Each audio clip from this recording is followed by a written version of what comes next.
Welcome to Speculative Sandbox, your audio playground for creative storytellers.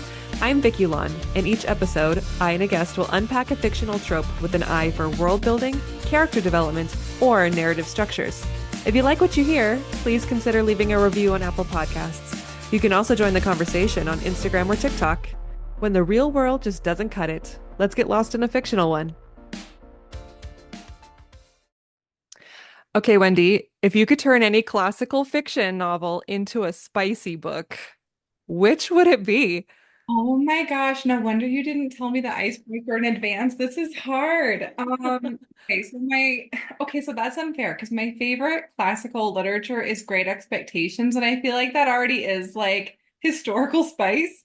Um, you could make it spicier. I feel like we Okay. could make like a great Sexpectations, and it would be amazing. Oh, awesome. Okay. I was thinking about this too because I was like, what kind of a book would I want to see as a spicy book? And quite frankly, the first one that came to my mind, which is an odd pick, but I embrace the challenge, would be Little Women, just because it's about coming of age and entering relationships. I mean, I could see that turning into like a reverse harem kind of thing. Like not in like a family way, but in like a, they're Mhm. inspiring. Yeah. Yeah. Yeah, sure. Little Women. Let's go. All right. Awesome. Well, everybody, welcome to another episode of Speculative Sandbox. I am so excited to have Wendy Dwan with me today. So, Wendy, can you please introduce yourself, tell your listeners all about you and what you do?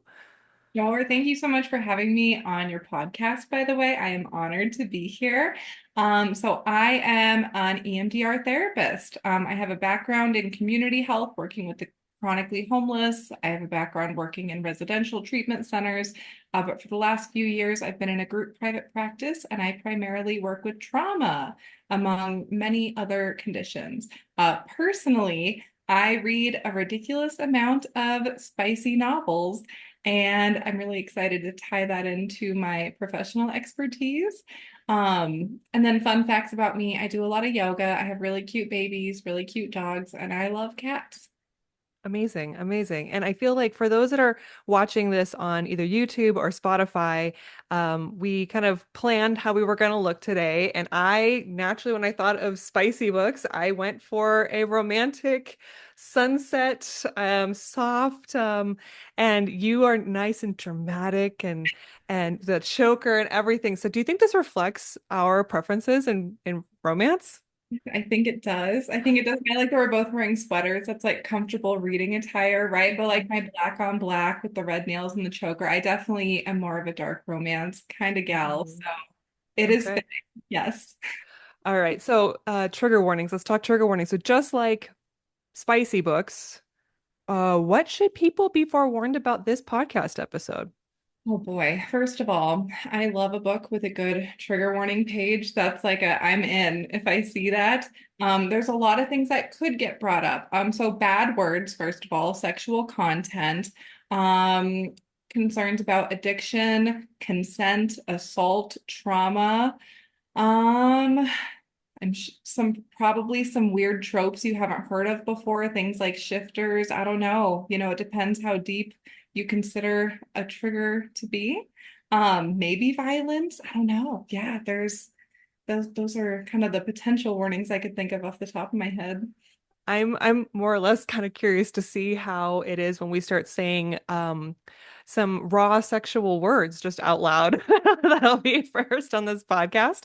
But I mean, words are power, right? Being able to speak words and acknowledge things. And so it's a healthy thing to do, right? Absolutely. Absolutely. Okay, so let's get started. For our listeners, can you tell us what are spicy books? So that's a good question. I feel like it's a very broad genre because in general, it's books with some kind of sexual content, right? Spice can be the build up, spice can be the straight up like Den of Vipers kind of story where they're just like banging everywhere. Spice can be like a really exciting adventure with a little bit of romance sprinkled in, where there's like a little bit of Pound Town going on, but not much. Like I think spicy books is a very broad concept, but anything with uh a little bit of the tingles, a little bit of the excitement, you know? Yeah. How would you classify the different levels of spice? I've heard like really spicy smut books versus little smut, a little spice. Is there like a formal way to look at this? I really like the chili pepper, like out of five, the little emojis when you're looking at reviews. Because some will be like a 1 out of 5 spice. And to me, that's like a nice rom-com where there might be like a young adult kind of version of spice where there's a little bit of romance, maybe some like first Mm. base, second base, maybe some go like Twilight, right? Like Twilight, like they go all the way, but they don't really describe it, right? And then 5 out of 5 spice is like, I mean, there's like just page one, there is deep penetration, you know? All right. So, if someone has picked up a pretty smutty book, they should know what they're getting into pretty quickly. Yes, yes. Okay. But sometimes they escalate. Like, think of the ACOTAR series, right? Like, books 1 through 4 were like pretty mild spice. And then A Court of Silver Flames was like 6 out of 5 spice. And it was like, whoa, that escalated quickly. Is You that the know? one with the sister? Yes. Yes. Okay. Yes. She got down. She got down. I did not get that far. I think I got 3 books into the series during COVID and hasn't gotten past that. But maybe, is it worth it? Would you recommend that one? It is. It's not my favorite one in the series, but it's definitely worth it to continue the series. Yes, but it definitely did not fit the vibe check of the rest of the series. No, like shade towards Sarah J. Maas. She is the queen of this genre, right? We love her. It was just, yeah, that book was like a totally different spice content than the rest of the series, for sure. So it's not always consistent. It's been interesting because I would say 10 years ago, Twilight was really popular. And then, vampires, glittery vampires and sex that results in breaking the bed. And then after that, it was 50 Shades of Grey. And suddenly that was like the what do they call it? Like the housewife smut fiction or something like that. And then we just kept leaning into it, right? Like smut has really taken off and it's this huge market. Um, what do you think is going on here? Why is it so popular? Why do you love it so much? And what are some good examples of books that like everyone knows about? I love that it's made a comeback. I mean, I remember when I was a kid, like my mom always had books with like Fabio on the cover, right? So like they've always been around, but I feel like the romance genre has changed and now it's definitely more fantasy than Mm. I actually have never read a book with Fabio on the cover. I really should to enhance my expertise. But I love that it's made a comeback. Clinically, as a therapist, I have many reasons why A, love reading and B, love reading spice. So just a little brief overview of EMDR. We don't need to get too deep into it, but a big component of EMDR, which is eye movement desensitization and reprocessing. It's a trauma therapy. The biggest component of it is bilateral movement. So back and forth movement. That's what we use when we reprocess. When you are reading, your eyes are going back and forth and reprocessing. This activates a part of your brain that affects the bridge between your emotional brain and your logical brain, and it can be powerful and healing. It's very similar to when you're in REM sleep. It's things that we do organically in nature, like walking, running, hiking, biking, rocking a baby, elephants rocking back and forth in the zoo to self-soothe. There is a very organic self-soothing component to reading in general, right? As a trauma therapist, I work with a lot of people with sexual trauma. And so being able to dive into a sexual adventure while having some bilateral movement can be a really safe space to either desensitize them to the effects that it would normally have on them, or do more of a future template and get them excited about the potentials for sexual activity when before they would might have been in a space of like, I'm never having sex again.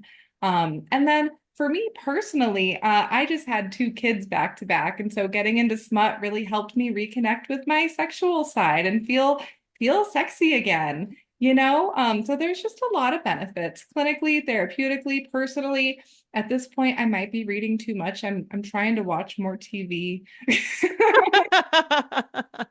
Um, but yeah, so did that answer the question? I Yeah, feel like, We went Well, off. that's fascinating to me because I think some of and let's go into societal impressions. Some people might think that really, really spicy books, almost spicy books, could be further traumatizing. But the fact that it could actually be used to heal is great news. And so it's not a one size fits all. Okay. So I'm not saying, hey, if you have sexual trauma and you are struggling, go pick up the spiciest book that you can find. This is a very personal journey that someone has to go on.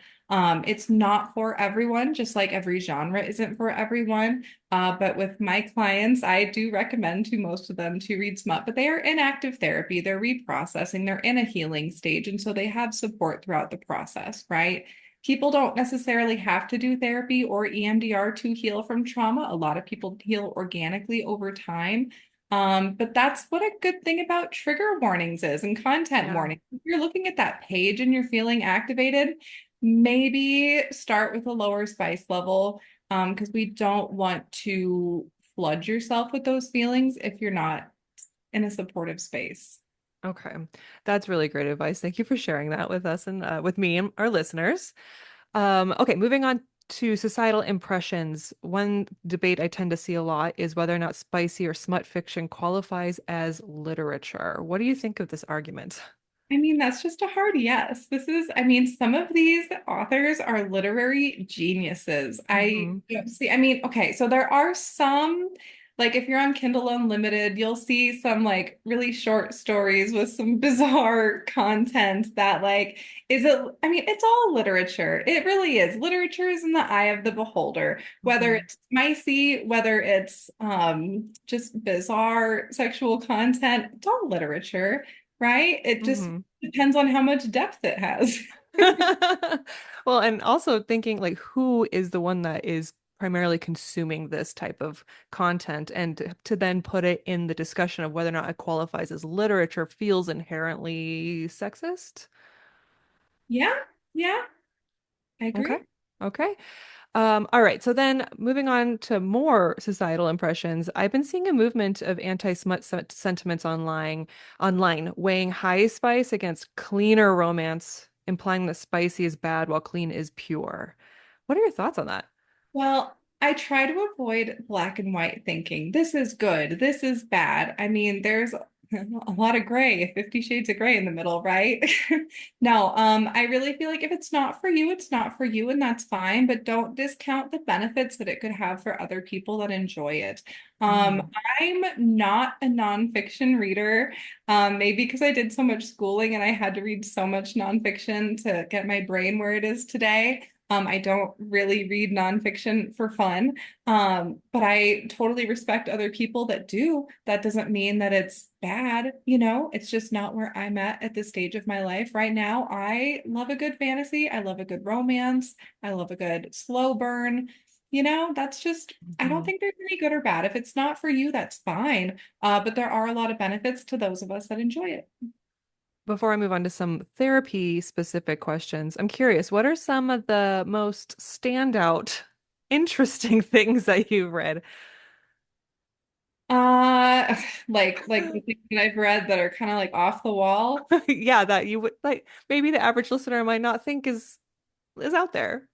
Okay. Well, okay, so let's just kind of like do like an overview of like the kind of genres and tropes, right? Because there's Okay. like the classic like enemies to lovers. I love a good slow burn. Like I want the main character to be beaver damned for like 3 books before they actually go to Pound Town. That's my favorite. I love the buildup, right? Yeah. But then there's also reverse harems, where if you don't know what that is, that's where a female protagonist has like 5 male lovers, and they're typically fated mates, and they just worship her and love her and go at it all at the same time. And it usually takes a while to get there. That's very empowering and amazing. There's also a lot of very violent romance out there. And there is a very not uncommon rape fantasy, right? And this doesn't necessarily mean that people want to be sexually assaulted in real life, but there can be something very compelling about a story about violent sex. So that is also a pretty common trope, where it's like they're being bullied and then it turns into something really sexy and they're like, hey, I really like this, right?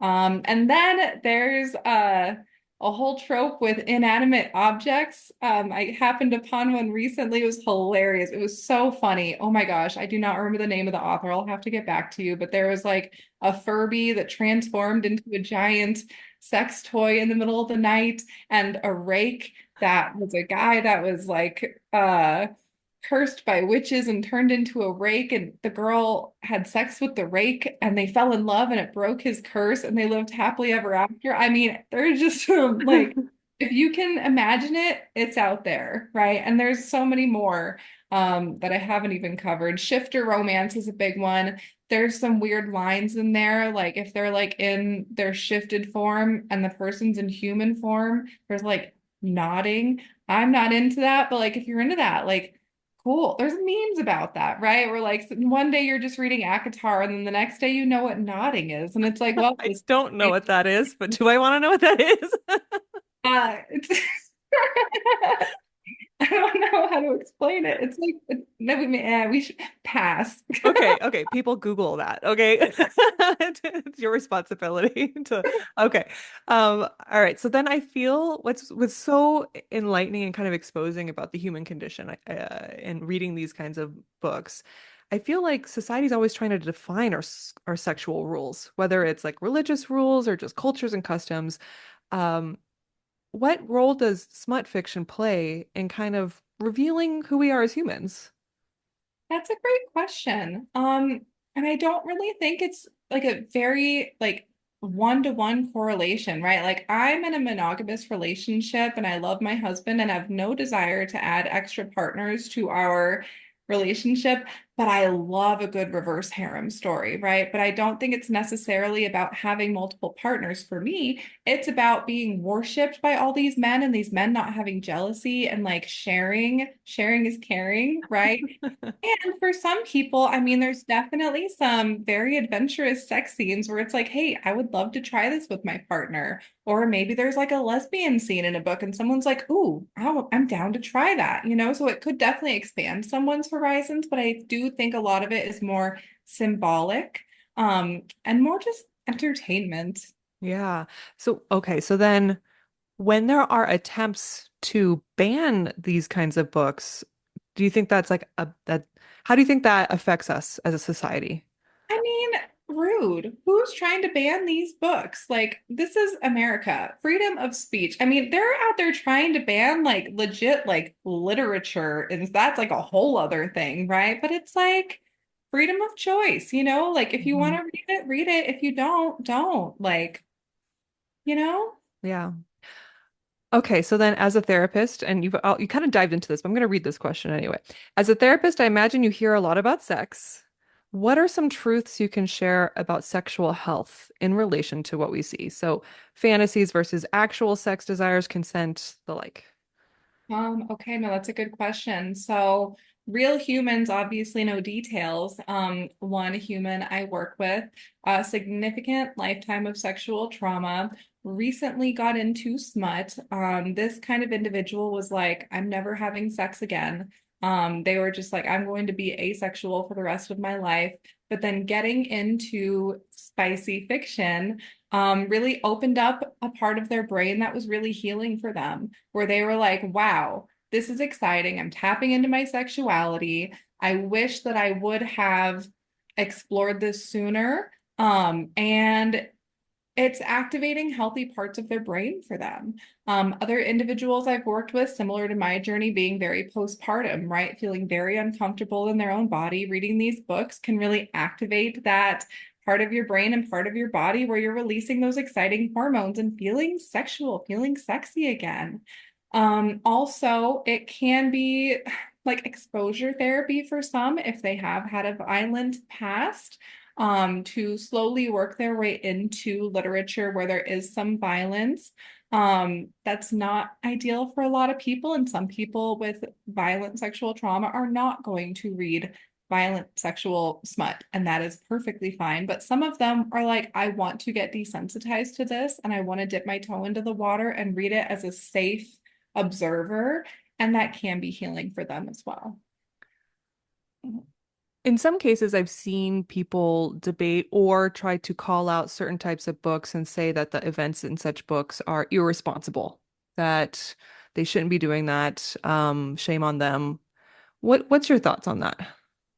Um, Pieces of it I can definitely understand, especially with Book Talk, right? Book Talk is an amazing community where people can connect and get recommendations, but then there are certain books that really get highlighted, right? They become very popular, Mhm. and a lot of lack of consent, stalking, some violations that occur in these books that get really popularized.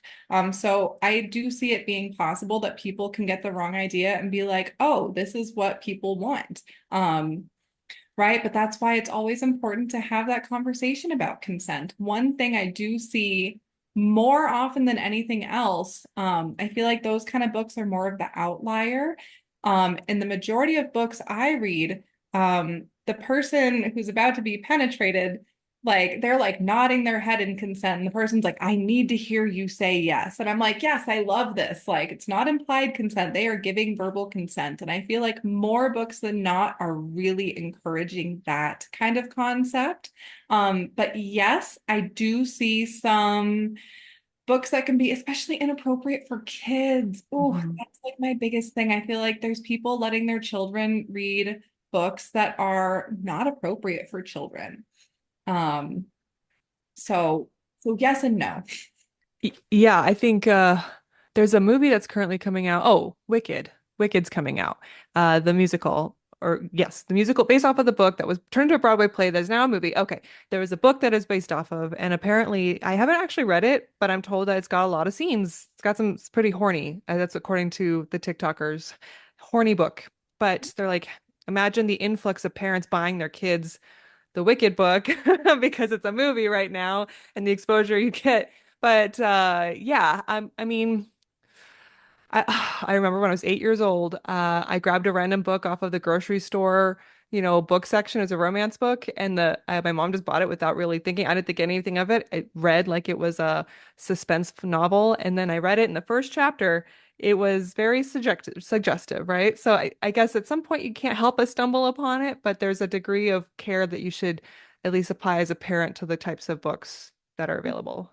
I mean, man, I watched Wild Things at an inappropriately young age. Titanic was my favorite movie when I was 8. I feel like that's not super sexual, but yeah, I feel like as millennials, we were definitely exposed to a lot more R-rated movies in general. I feel like parents are a lot better about that these days. Maybe I'm just giving people the benefit of the doubt, but the parents that I work with are really good about kind of filtering what they allow their kids to see and read. But I don't think everyone is informed enough to know, right? Like, hey, this is a cute Broadway play. Let's read this book. So yeah, that exposure is possible, which is once again the importance of content warnings and trigger warnings. Like, parents, please check that page out. Look at reviews, Google the book before you let your kid read it. I think that goes a long way, a little bit of research. You've done sensitivity and beta reading for authors. Can you provide some insights on how you approach that and advice you've given relating to spicy scenes? I was honored to do a beta read for an amazing author. I can't wait for your book to be published. Um, I'm just so excited to like have that on my resume that I beta read for you. I don't really think I gave a lot of feedback to your spicy scenes. Yeah, my Um, book didn't really get very, it's like standard spice, maybe not to somebody. No. Yours was perfect because there was like a little bit of a love. I'm not going to spoil any of that because that's not out yet. But I will talk about the sensitivity read that I did for Jess Jeffries. Oh, it was so cool. She has a series of books. They're like a series, but they can also be read as a standalone. And it was really cool to be able to give feedback to some of the sexual scenes and be like, hey, this escalated a little bit quickly. This dialogue didn't really fit with the vibe. And she was so much fun to work with. She was really open to feedback. I got a signed copy of the book with a bunch of little regalia. I got like bookmarks and a recipe for cocoa. If you haven't looked into her, Bumping Into You is the book that I sensitivity read, and she is a great author. It's a very sweet, like rom-com, minimal spice book. It's a really sweet read. It's a good book. She's a great author. That was a lot of fun. That's awesome. Do you want to do more in the future? I do, and it's actually on my bucket list. We've talked about this a lot, is to write a book. And I have too many options in my head. I don't know if I want to do like a full-on fiction or a based on a true story autobiography, but kind of change some of the details to protect myself and others from all my former life. That's fair. That's fair. Okay, now I have some listener questions. This is always exciting. Okay, so what draws you to reading this content? I mean, the biggest thing for me is it's fun. It's an escape. I deal with a lot of heavy trauma in my day to day. I love my job. I'm obsessed with my clients, and I hold a lot of space for some very big feelings throughout the day. So being able to go home once I put the kids to bed and like go on an adventure and go through this roller coaster of feelings, I feel like that's a very healthy way to wind down at the end of the day. It's fun. As I shared earlier, it's been very healing for me on my sexual journey. And I mean, it's healthier than watching TV or like doom scrolling on your phone. You know what I mean? I feel like today people they watch TV, they watch movies, and they scroll on social media. And reading smut, in my professional opinion, is so much healthier than social media or like the news, you know? So yeah, I'd much rather read about going on an adventure and falling in love and doing that before I go to bed than all of the things that the man wants you to see on social media or the news. So All yeah. right, all right. Do people read smut that aligns with sexual stuff that they want to do or not? And I feel like we touched on this a little, but yeah, what do you think of that question? I feel like once again, it's a yes and no, right? I do Mhm. feel like there are certain tropes that people are more attracted to. That doesn't necessarily, well, I mean, in like shifter romances, right? That's a very, very common genre. But I don't think anyone's out there looking for people who turn into giant wolves to fall in love with, right? I think it's Yeah. more the idea of like the fated mates, it's the romance, and then the magic just adds a little bit of fun. Enemies to lovers, that's just fun because everybody wants what they can't have, right? And that just feeds into the slow burn, Mhm. which is like the organic part of like falling in love, right? Where it's like, do I like them? Do I not? Do they like me? Do they not? And then like in everyone's dating journey, there's these ups and downs, and getting to relive that in a story can be really fun. You know, like Mhm. I've been married for a long time, and so I'm not dating anytime ever again. And so getting to experience those highs and lows and all those little energetic fluctuations of joy are it's fun to experience. Mhm. All right. Is there a correlation between the rise in popularity of smut and the decline of dating apps? So first of all, I didn't know there was a decline in dating apps. I thought everyone was dating through the apps. I was I missed the generation of dating apps. I have a lot of Me too. them, and I don't envy them. I feel like it's you're missing out on exactly what we're talking about, right? You're missing out on that organic chemistry, that slow burn. Hmm. I feel like people can present one way over text or in an app and then be completely different in person. And so I think the decline in dating apps probably has more to do with us shifting further away from the pandemic, and people are actually like, hey, I miss meeting people face to face.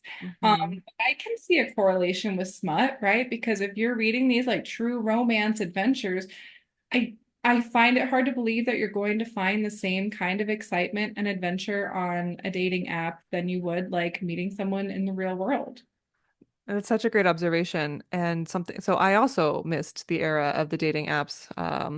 So I don't know what that's like. And I remember thinking that there's spontaneity to at least how my husband and I met. We met at a Halloween party. You see him, you're like, I'm attracted to that, and I don't know if he feels the same way. There's, a little bit of, and you're there, and the stakes aren't as high because you're not both put in the room with the expectation of do you want to date this person or not? You know what I mean? So, um, I am unfamiliar with the dating app experience, but my takeaway is it seems like you show up and immediately assessing from the very start. And yeah, I wonder what that is like if you don't really feel that kind of romance the same way. Yeah. And I mean, I do feel like dating apps have come a long way from what I hear secondhand, right? A lot of them, it's like you meet like you share a little bit of information and then you like go on a first Mm, date. It yeah. doesn't seem like meeting someone through a friend and being friends first. I don't know. I feel like, but not to diss dating apps because I do know Mhm. people that are happily married and they met on a dating app, and I love that for them. Yeah. Um, not my experience. And um I don't know. Yeah, no, I met my husband through a mutual friend. He was her boss. She actually had a crush on him. Whoops. And from her, I was trying to do like the have you met Katie? It just didn't work out. And then I set her up with my friend, and me and him became friends. And he actually came with me on a blind date, as like protection in case this person was a weirdo. And then months later, we started dating, and here we are, many. Aw. Yeah, no, I like that we had that journey, and that pre-dating phase is my favorite, where you're so excited, but like, do they like me? Do they not? I don't know. And you're texting, and it's just like you get to re-experience all those feelings in this world of fantasy romance, and it's a Oh, lot. so true. So true. Okay, last listener question for for smut newbies. How do we start? What are the different subgenres? That's a good question. I think ACOTAR, A Court of Thorns and Roses was really the gateway drug for the last couple years of us coming back into the fantasy romance. I do love Sarah J. Maas. She's written some really good series. It was funny. My husband's best friend from high school is actually the one who recommended this book. So I was like, yeah, I haven't read in a while. She's like, read this. And then here we are. Gonna need to send her my rehab bill when I get admitted for my smut addiction. I remember that you shared a picture, I think, of you starting it, and then I threw some suggestions too because I only dipped my toe a little bit in it, and then boy, did you surpass me. You're the expert. It's go big or go home. I think Kindle Unlimited, and I think my numbers, I'm already at like almost 200 books this year. Uh, Wow. but some of them are really short reads, so Yeah. it is unfair. Um, but okay, so what are the different subgenres? I know we kind of covered this a little bit. But there's enemies to lovers, slow burn, shifter romances are always good. I really like the funny spice. So anything by Ivy Asher is hilarious. She's a little unhinged because there's like demons and stuff in some of her books, but she's so flippin' funny. She is hilarious. Krista Street's really good too. She has a lot of shifter romance novels. I mean, I have some like full-on recommendations of my favorites if you would like. Sure. Yeah. What are your top three? Your most favorites? I don't know if I can, okay, I don't know if I can narrow it down to three. The Guild series by Raven Kennedy. That one's really popular and it's so, so good. Janine O'Reilly, she's an amazing author. She's on the spectrum too, and she wrote How Does It Feel? I can't wait for the third book to come out. I think the second one was What Did You Do or something like that. So good. She's hilarious. If you want spicy pirates, Oh, Sea Ruin is really good by Pam Godwin. Let's see. I'm giving more than three. I'm so sorry. Trial of the Sun Queen. That's a good one. Blood and Steel by Helen. I can't pronounce her last name. Sure. I'm so sorry, Helen, if you're saying this that I can't pronounce your name, but your book is very good. Um, and then yeah, anything by Sarah J. Maas. Crescent City is really good. Uh, Throne of Glass. Ooh, and the Fae Fever series. That one's like a 16 book series and it is great. And I cannot remember the author right now, but that was also one of my original, like, I'm diving into this and I am committed. Um, so yeah. okay. Thank And then you. I appreciate it. you want to dive into the really spicy, like kind of unhinged stuff. Den of Vipers is a popular one. Well, okay. Out of all the books and titles that you've read, thinking tropes, and to me, I'm thinking like only one bed. What is your favorite? What is your this favorite? Like you read it and you're like, yes, no matter what it is.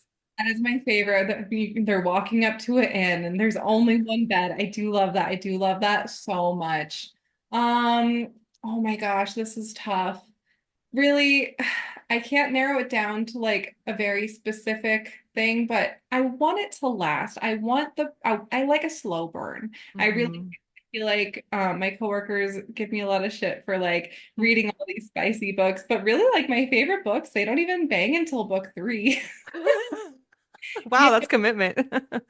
Oh, but I love the energy. I love the build up. And then I want the universe just cock blocking them left and right. Like I want there to be miscommunication and I want them to work through it. So I feel like there's a lot of healing components to that. But also, like in the books where everyone's happily mated and they're happily banging, I'm like, okay, the story's done. I'm bored. Like I need it to keep going. So the That's right. best authors know how to do a cliffhanger right at the end where they're like separated. And I'm like, no. But then, ooh, that's tough when the series isn't complete. And then you have to wait 9 months for the next one to come out. And I've Mm. already read 60 books between then. And I'm like, I got to reread, you Yeah, know? you forget, kind of. Yeah. Yeah. Okay, so then that's a good question. So we have writers that listen in as well. And so when they're trying to create stakes or the thing that keeps people hanging on the most, it's not necessarily about the sex acts. It's about what would you say it's about? What keeps you hanging on? It's about the buildup. It really is. Like you have to be deeply invested in that sexual chemistry. You know what I mean? It's the in between the lines moments. It's where they're like making eye contact or she can feel him staring at her from the across the room or the energy is palpable.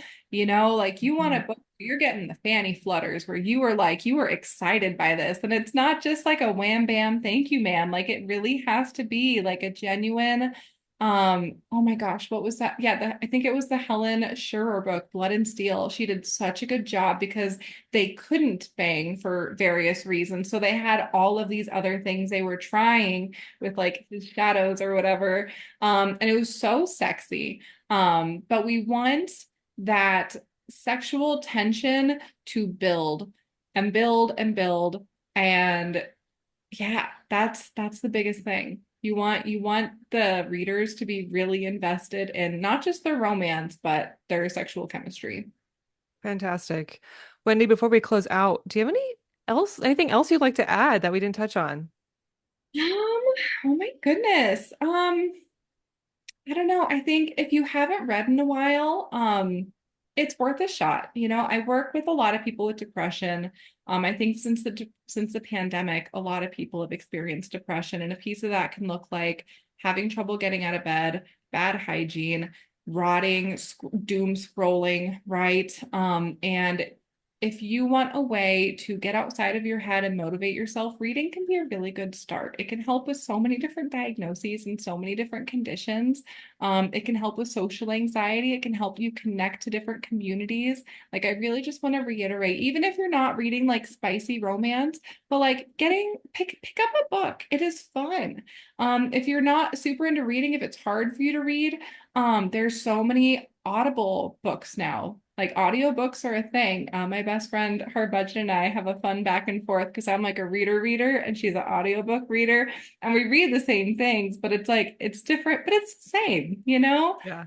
I don't know, man. Check it out. Check it out. What have you got to lose, right? And Mhm. if you're having a lot of drama in your life, this might be a really healthy way for you to read about someone else's drama so you stop creating drama of your own. Is there a point where this healthy avenue can become unhealthy? And if that's the case, what are the signs and how can you cope? I mean, anything can be addictive. And as I've shared, I've read an unreasonable amount of books over the last couple of years. But to me, it's like I work, I'm with my kids, and then I read in bed. And I just happen to be a fast reader. And if I'm like homesick or something, I'll read all day, right? Or if I get a cancellation, I have my Kindle and I'll read. So yes, if you feel like you are dealing with a reading addiction, um, talk to me. Uh, but no, in all seriousness, if someone does feel like these books are leading them into some risky behaviors, some impulsive behaviors, or someone they know is impressionable, young, they're reading some books that are really not appropriate for their level of development or maturity, um, talk to someone, talk to them, talk to an adult, talk to a trusted friend. Like if you feel like you're struggling with some urges or compulsions that have come from some of these books, because people are impressionable, right? Like you and I mean, we're like full grown, married with children, right? So I feel like for us, it may be a little different than someone who's like 18 and like exploring their sexual journey, who might think that things like hunting Adeline or like what a partner is supposed to be doing. It's not what they're supposed. Well, I mean, he does do a lot of good things with like, if you haven't read the book, but there's like some like lines that get crossed in a lot of these books. And as long as there is consent and open dialogue with your partner, you can do whatever you want, really. But if you are feeling concerned or have concerns for someone else, there is help out there. Doesn't just have to be therapy. There's a huge online community. Talk to your friends, talk to your teacher, talk to a parent, talk to a safe person. And if you don't have a safe person, you can find Vickie or I, and you can talk to us, and we will happily talk to you. All right. Well, thank you so much, Wendy. I'm really happy that you're able to join me on Speculative Sandbox today. Do you have any pu public platforms or anything to share, or you want to point them in any particular direction, or any last word of advice? No, I don't really want to throw my group practice under the bus and affiliate them with my smut. So if you really want to know where I look, you can look me up. Where I work, you can look me up. Um, I'm on Vickie's Instagram personally. It's private, but if you want to add me, I will happily accept your follow request. So no, I don't have any public platforms myself, but I appreciate you giving me the opportunity to share that. I'm just happy I got to do this with you. This was my very first podcast, everyone. Yay! Ooh, very exciting. And you did a great job. Thank you so much. I feel honored to be your first. I broke I'm your podcast cherry. You did. You did. How perfect for this topic too. All right. Thanks, everybody, and I will see you next week. Bye.